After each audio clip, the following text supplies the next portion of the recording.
The head of the Russian Army's Chemical Weapons Division, Lieutenant General Igor Kirillov, was tragically killed in an explosion on Tuesday.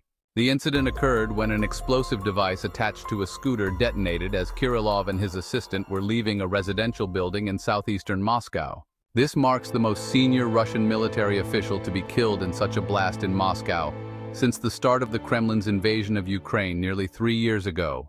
According to Russia's investigative committee, the explosion was caused by an explosive device planted in a scooter parked near the entrance of a residential building on Ryazansky Avenue in Moscow. The blast resulted in shattered windows and severe damage to the building's front door, as reported by an AFP journalist on the scene. An anonymous source from Ukraine's SBU security agency later suggested that the killing of Kirillov was a special operation carried out by the agency, claiming that Kirillov was a war criminal and a legitimate target due to his alleged orders to use banned chemical weapons in Ukraine.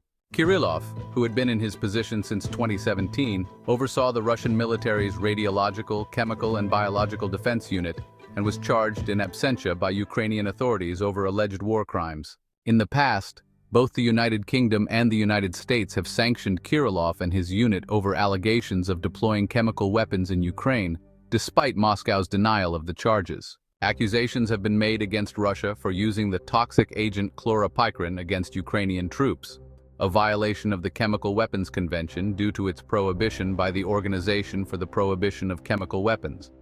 While Russia claims it no longer possesses a military chemical arsenal, pressure for transparency persists over the alleged use of toxic weapons. The explosion occurred a day after Russian President Vladimir Putin's statement about his troops having the upper hand across the front line in Ukraine, amid ongoing advancements by Russia's army across eastern Ukraine.